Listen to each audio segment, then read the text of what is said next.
أعوذ بالله من الشيطان الرجيم. بسم الله الرحمن الرحيم. السلام عليكم ورحمة الله تعالى وبركاته. Sebelum kita mulakan pembelajaran kita pada kali ini, sama-samalah kita membaca doa penenang hati. Baca bersama-sama dengan Ustaz ya. Bismillahirrahmanirrahim.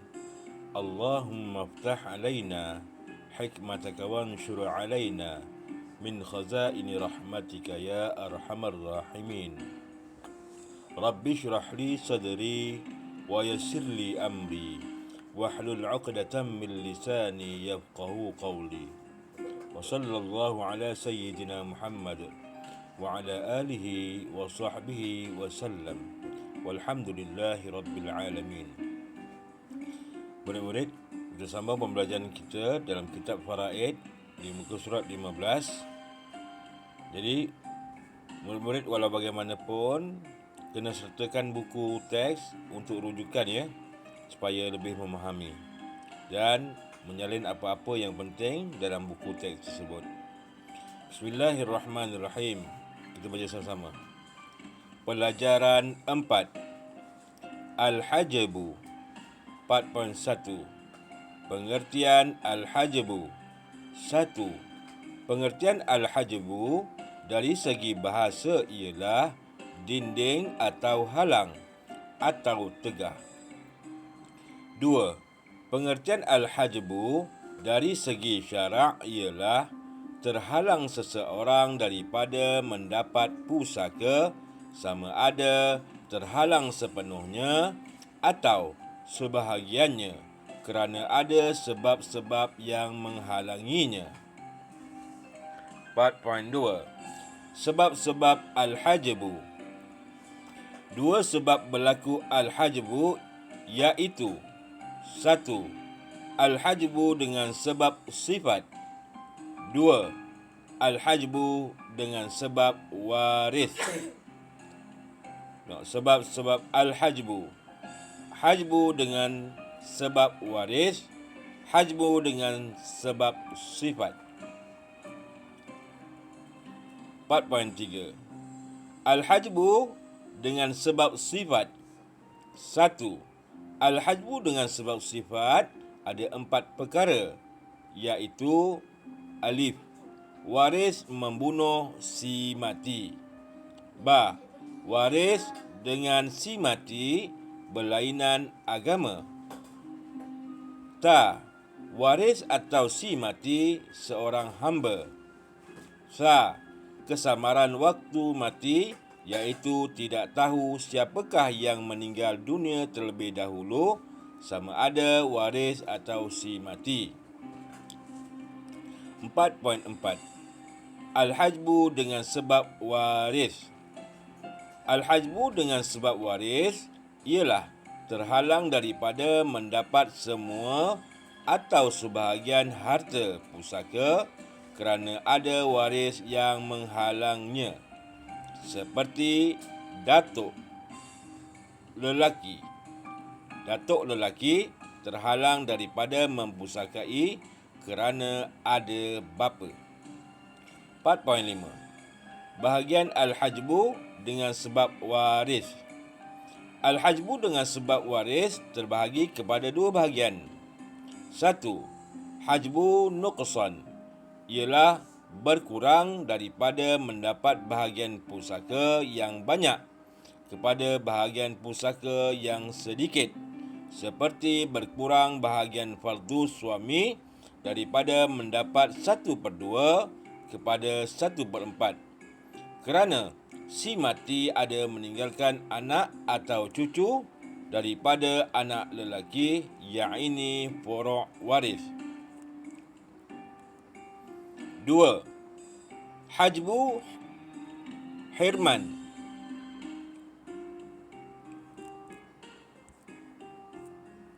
Hajbu hirman ialah terhalang sama sekali daripada mempusakai harta pusaka, seperti cucu tidak mendapat pusaka apabila si mati ada meninggalkan anak lelaki.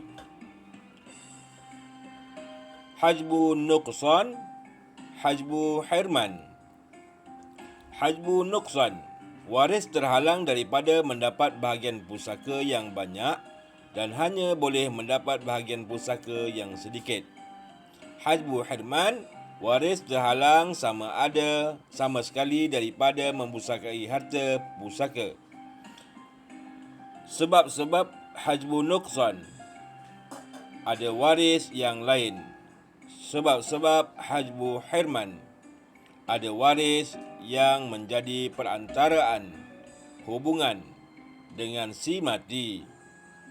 Ada waris yang mempusakai hubungan lebih hampir dengan si mati. Baik, murid, kita tengok surat yang sebelumnya. Saya akan huraikan dan beri tumpuan sepenuhnya. Okey.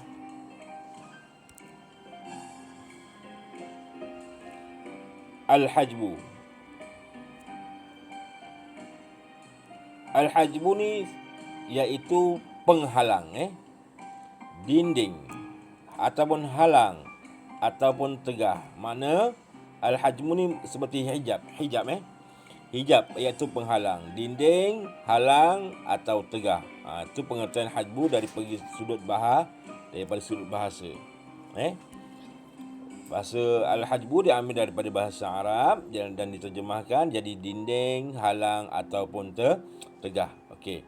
Daripada segi syarak, al-hajbu daripada segi syarak apa dia? Ialah terhalang seseorang daripada mendapat pusaka sama ada. Terhalang terhalang macam mana? Terhalang sepenuhnya atau sebahagiannya. Baik. Al-hajbu ni iaitu terhalang mendapat harta pusaka sepenuhnya atau sebahagiannya. Sepenuhnya tak dapat langsung. Maksudnya tak dapat langsung. Yang ini dapat juga tetapi sikit-sikit. Dapat tetapi sudah berkurangan. Jadi mereka terhalang sebenarnya dapat banyak tetapi kali ini dapat sedikit. Kenapa? Ada sebab-sebab yang tertentu. Itu al-hajbu.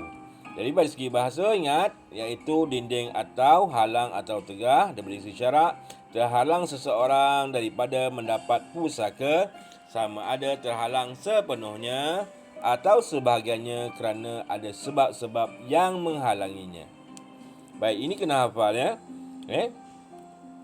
Baik, sebab-sebab al-hajbu. Baik, ada dua sebab. Al-hajbu ada dua sebab. Terhalangnya ada dua sebab, iaitu yang pertama al-hajbu. Tengok ni. Hajbu dengan sebab waris. Yang kedua, hajbu dengan sebab sifat. Apa dia sebab waris, sebab sifat ni? Kita tengok selepas ni. Baik.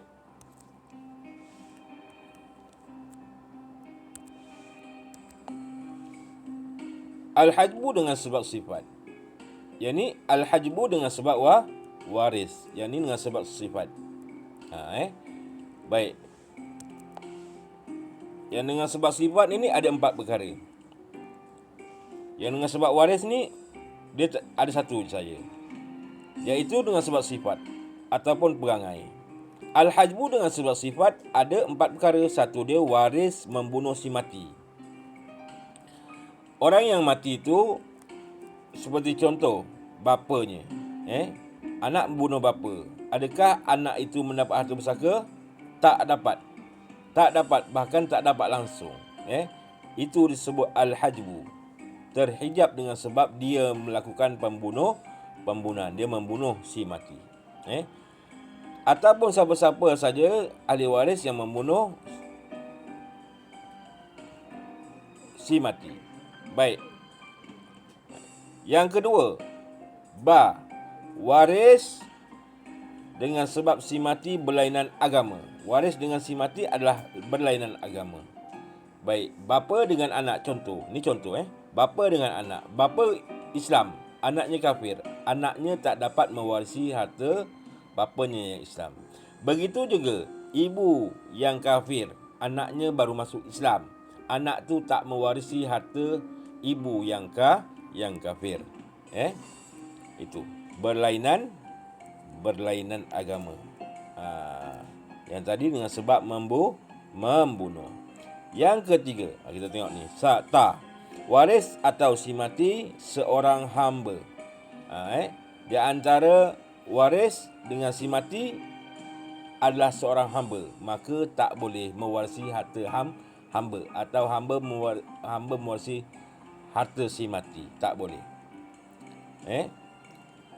Seterusnya, kesamaran waktu mati, iaitu tidak tahu siapakah yang meninggal dunia terlebih dahulu, sama ada waris atau si mati. Baik.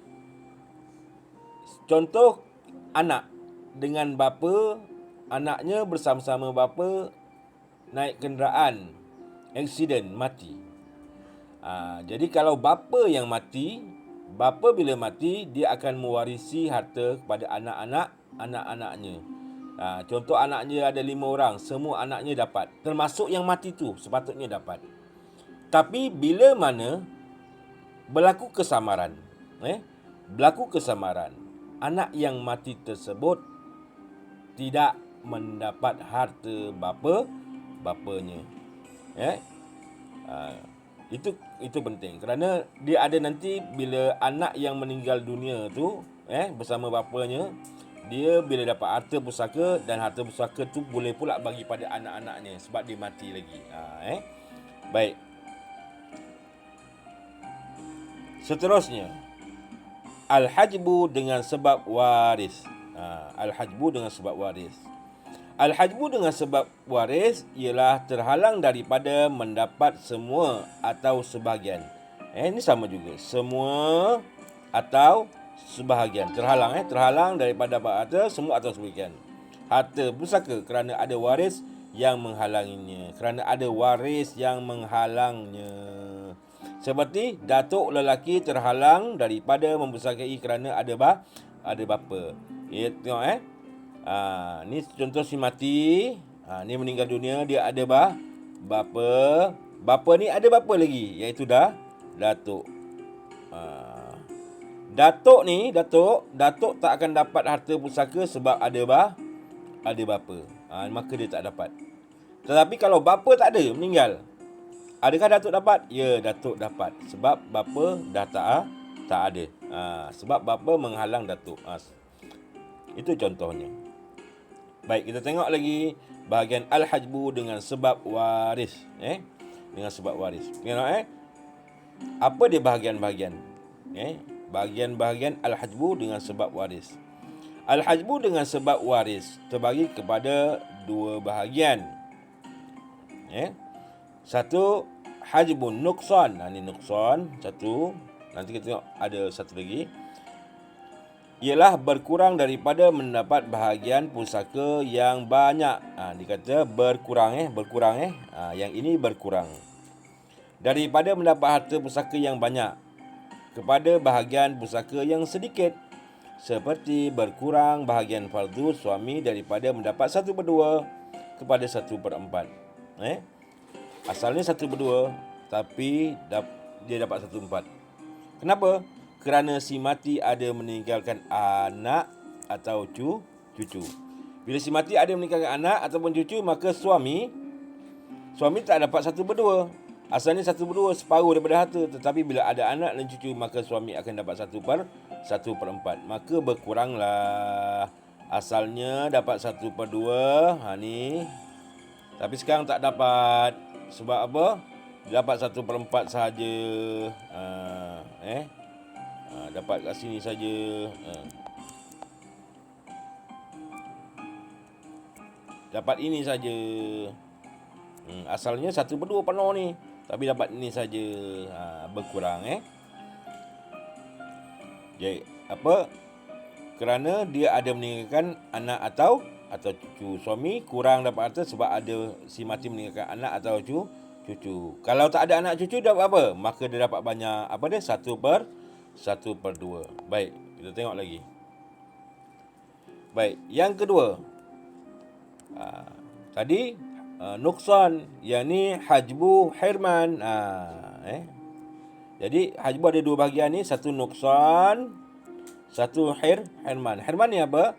Hajbu hirman ialah terhalang sama sekali daripada mempusakai harta pusaka. Seperti cucu tidak mendapat pusaka apabila si mati ada meninggalkan anak. Si mati ada meninggalkan anak, maka cucu tidak dapat harta pusaka. Kenapa? Anak lebih berkuasa. Sebab cucu anak kepada anak tersebut. Macam tu. Jadi langsung tak dapat. Bukan berkurang, langsung tak dapat. Sebab apa? Dihalangi oleh anak. Baik. Kita tengok hajbu nuksan. Hajbu nuksan, yakni hajbu hirman. Hajbu nuksan ni apa? Waris terhalang daripada mendapat bahagian pusaka yang banyak. Yang tadi kan? Nuksan dapat banyak kurang. Terhalang dapat banyak, hanya boleh mendapat bahagian pusaka yang sedikit. Banyak jadi sedikit. Banyak jadi sedikit. Tetapi yang ni, hirman ni, waris terhalang sama sekali daripada mempusakai harta pusaka. Langsung tak dapat. Langsung tak dapat. Apa sebab dia? Kalau yang nuksan ni, sebab dia ada waris yang lain. Tetapi hirman sebabnya apa? Kerana ada waris yang menjadi berantara hubungan dengan si mati, ataupun ada waris yang mempunyai hubungan lebih hampir dengan si mati. Baik. Baik murid, untuk sekadar itu, sekiranya ada persoalan, murid-murid boleh tanya pada ustaz. Ya. Jadi untuk itu, wabillahi taufiq wal hidayah. Wassalamualaikum warahmatullahi taala wabarakatuh.